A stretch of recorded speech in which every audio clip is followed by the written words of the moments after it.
Hello, welcome back to MidEast In-Depth, part of Levant TV's Press Reviews.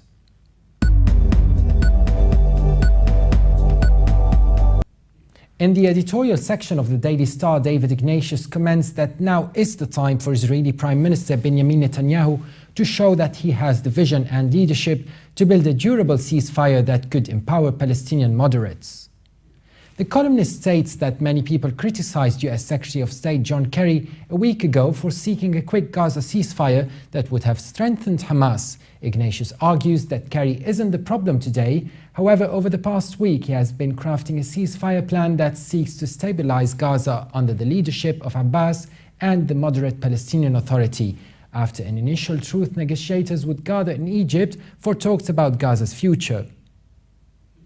Ignatius comments that Israel wants quiet in Gaza, but it seems undecided now whether it wants to negotiate a broader peace agreement. He says Kerry is now headed in the right direction, away from strengthening Hamas and towards empowering the moderates, on whom hopes for a more stable and secure Gaza depend. Ignatius then questions whether Netanyahu, whose popularity is waning among his people, has the courage and political clout to move in the same direction. And he concludes, Israel's continued refusal to attend the peace talks in Cairo would mean returning to the status quo and waiting for the next round of fighting. It would be a mistake. Netanyahu could open new opportunities by treating Abbas as a real partner, starting by helping him to gain control of Gaza. And also on the subject, AFP's Jean-Luc Renaudy has written an analysis on the negotiations taking place in Cairo. The piece titled Israel, Palestinians Poles Apart at Cairo Talks is featured on Middle East Eye News.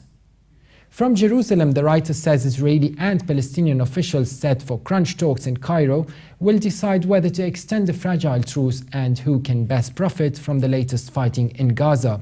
Analysts say the jury is still out on who won or lost the most from the one-month conflict that killed 67 in Israel and more than 1,870 Palestinians, cautioning that a tentative ceasefire could erupt quickly into further bloodshed. The United States will likely participate in the talks, a State Department spokesperson said in Washington, and a small Israeli and a joint Palestinian delegation representing the Palestinian Authority, Hamas and Islamic Jihad have been dispatched to the Egyptian capital with demands all but impossible to reconcile.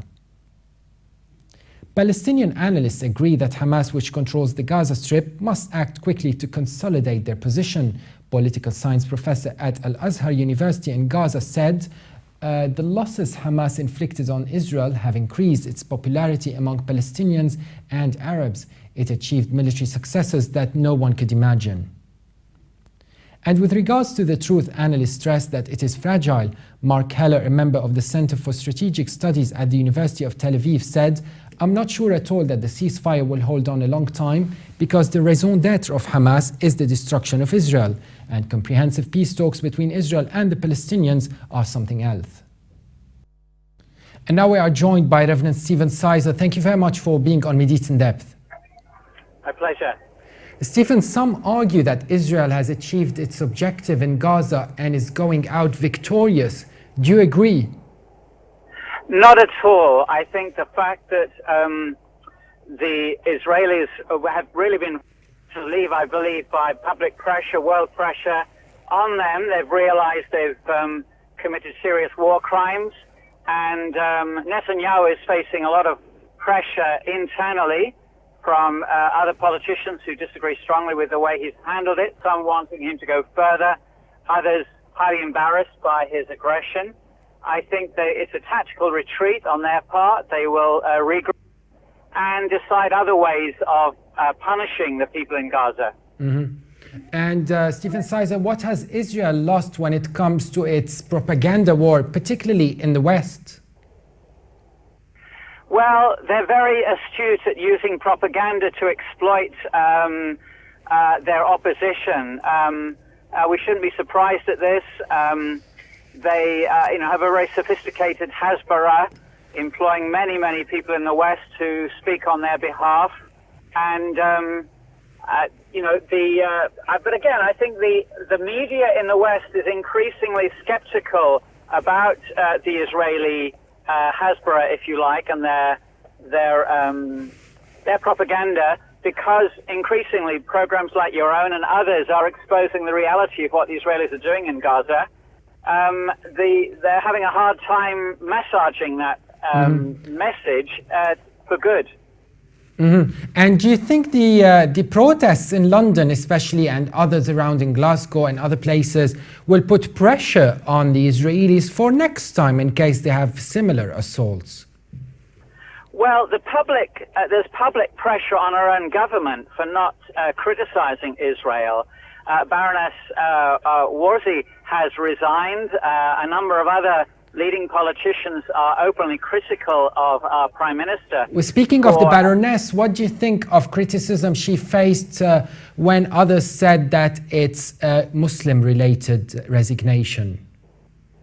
Well, no, it's nothing to do with the fact that she's a Muslim. It's everything to do with her deep concern about British foreign policy. It's almost irrelevant, the people in Gaza or her own faith. She's speaking as a human being, and she's not willing to be associated with a leadership that is tolerating war crimes.